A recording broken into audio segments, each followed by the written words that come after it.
آپ کو معلوم ہوگا کہ مسجد نبوی کی بے حرمتی کی جاتی ہے. مسجد نبوی میں ممبر رسول کے پاس گھوڑے باندھے جاتے ہیں اور کعبہ شریف کی جو حرمتی کی جاتی ہے, کعبے کا غلاف جل جاتا ہے, تو یزید کی توفوں سے کعبے کا غلاف جل جاتا ہے, نہ جانے کتنے صحابہ اور صحابہ زادوں کا قتل ہو جاتا ہے, لیکن وہ بھی ڈٹ کے کھڑے ہو جاتے ہیں. امام حسین کی جو تعلیمات ہیں اس طریقے سے امام حسین ڈٹ کے کھڑے ہو گئے, صحابہ اور صحابہ زادے اور اہل اسلام پورے عالم اسلام میں پورے حجاز میں کھڑے ہو گئے. انہوں نے بھی یزید کی حکومت ایکسپٹ نہیں کی, بے دردی سے شہید کر گئے, بے دردی سے شہید کر دیے گئے, لیکن کبھی بھی یزید کی حکومت ایکسپٹ نہیں گئی. تو یہ حسین کا مشن سب سے پہلے تو یہیں پر کامیاب ہوتا ہوا نظر آتا ہے کہ ان کی شہادت کے فوراً بعد پورا عالم اسلام کھڑا ہو جاتا ہے اور 2-3 سال تک یہ جنگ چلتی رہتی ہے کہ اس کے بیچ یزید جو ہے وہ مر جاتا ہے اور یہ جنگ ختم ہو جاتی ہے. حضرات گرامی, صحابہ نے اہل بیت کا اسلام کو بچانے کے لیے بہت قربانیاں دی ہیں. 700 جو ہے صحابہ زادے اور اہل اسلام اس وقت شہید کیے گئے. ایسے ایسے موقع آئے, ایسے ایسے دردناک موقع آئے. تو یہ جو اسلام ہے, ایمان ہے, ہماری سب سے بڑی دولت ہے اور انسان کو اپنی سب سے بڑی دولت کی حفاظت کرنی چاہیے. ہم لوگ عقل مند لوگ ہیں, ہمارے گھر میں ذرا سا سونا ہوتا ہے تو ہم اپنے گھر کی سب سے شاندار کمرے میں سیف میں لاکر میں رکھا کرتے ہیں. کبھی کوئی فنکشن ہوتا ہے, ہماری بہنیں پہن کے جاتی ہیں, لوٹ کے آتے ہیں پھر سے لاک کر کے رکھ دیتے ہیں. یہ دنیاوی دولت کی حفاظت کا تو یہ انتظام ہے. تو سوچئے ہمارے ایمان کی دولت کی کیا اہمیت ہوگی اور اس کی حفاظت کا کیا ہمیں کام کرنا چاہیے. آج کل پوری دنیا میں دجالی یزیدی نظام مضبوط ہو رہا ہے, دن بدن ہم قیامت سے قریب ہو رہے ہیں اور ہمارے ایمان پہ جو ہے یہ الغار ہے. فیس بک کے ذریعے, واٹس ایپ کے ذریعے, انسٹاگرام کے ذریعے, سوشل میڈیا کے ذریعے, مختلف چالوں کے ذریعے, مختلف پالیسیز کے ذریعے, ایسے میں اپنی سب سے بڑی دولت یعنی اپنے ایمان کی حفاظت جو ہے ہماری سب سے اہم ضرورت ہے. ہمیں کوشش کرنی ہوگی کہ ہم اپنے ایمان کی بھی حفاظت کریں, اپنے بچوں اور بچیوں کی بھی ایمان کی حفاظت کریں, تاکہ ہمیں جو عقیدہ جو اسلام کی دولت اپنے بزرگوں سے ملی ہے, جو انہوں نے قربانیاں پیش کر کے ہمیں دی ہے, وہ ہم اپنے بچوں تک پہنچا سکیں. اور اس کے لیے سب سے ضروری ہے کہ ہم ضروری علم دین سیکھیں. آپ کے خانقاہ کا نعرہ ہے کہ آدھی روٹی کھائیے, بچوں کو پڑھائیے. میں نے اس میں جوڑا ہے کہ سب سے پہلے فرض علوم سکھائیے, یعنی ضروری علم دین سکھائیے.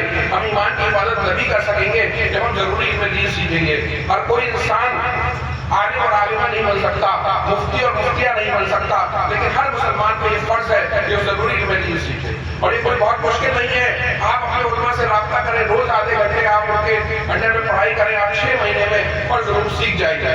اب تو آن لائن کلاسز بھی چلتی ہیں, علماء اہل سنت کے آن لائن کلاسز, تو یہ کہیں اور سے نہیں آئیں گے, بلکہ ہمارے ہی بچے اچھی تعلیم اور تربیت جب حاصل کریں گے تو ہمارے ہی بچوں میں سے نیک لوگ اور نیک اچھے لوگ نکلیں گے اور ہماری قوم ترقی کرے گی. حضرات گرامی, اپنے دین کی حفاظت کی ہمیشہ کوشش کیا کریے. اپنے بچوں کو بہترین علم دین کی تعلیم دیجیے, اپنے بچوں کو علم دنیا میں بہترین بنائیے. اور اپنے سماج میں ہمیں ظلم ختم کرنا ہے. ہم روتے ہیں کہ آج ہم پہ ظلم بہت ہو رہا ہے, لیکن اگر ہم غور سے دیکھیں ہم آپس میں ایک دوسرے کو بہت ظلم کر رہے ہیں. کہیں کوئی اپنے پاور کے نشے میں اپنے غریب بھائی پہ ظلم کر رہا ہے, کوئی اپنی دولت کے نشے میں ظلم کر رہا ہے, کوئی اپنے کنیکشن کی وجہ سے ظلم کر رہا ہے. کوئی کہ ہمارا کیا بنے گا. حضرات گرامی, انسان اپنے آپ میں بہت پہلوان اور طاقتور سمجھتا ہے, لیکن اس کے دربار میں سب کو اپنا جواب دینا ہے. ایک دن ہم سب کو ہمارے ساتھی قبر کے حوالے کرائیں گے. اعلیٰ حضرت کا مشہور شعر ہے, نگاہ غافل کو کیا جگہ ہے جہاں 5 جاتے ہیں 4 کرتے ہیں.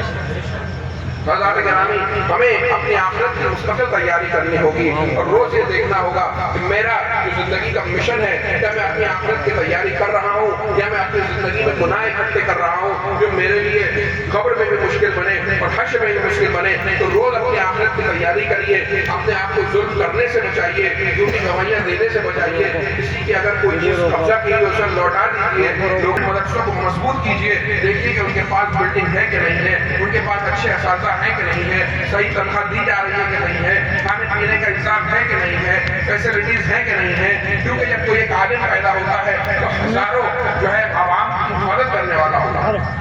ابھی تو دور آ رہا ہے, اگر آپ چاہتے ہیں کہ آپ کے بچے بھی اسلام کا قائم رہے. بہت سے لوگ جو یورپ اور امریکہ چلے گئے کسی جنریشن میں ان کا اسلام ادھر بیٹھ جانا تو کوئی بات نہیں. انہوں نے دنیائی پیسے کے ساتھ ایک بہت بڑے عالم تھے, وہ تو یہ کہہ رہے تھے کہ لوگوں کو امریکہ یورپ نہیں جانا چاہیے. لوگوں نے اس پہ بہت زیادہ اس پہ جو ہے کمنٹس کیے, لیکن بہت سے ہمیں سوچنے کی بات ہے. وہ اس طریقے سے کر رہے تھے کہ بہت بڑی تعداد میں جو لوگ امریکہ اور یورپ اور کینیڈا کو مائگریٹ کرتے ہیں، پیسے کی چکر میں جاتے ہیں، کچھ سالوں بعد ان کے بچے دین سے بہت دور ہو جائے گا۔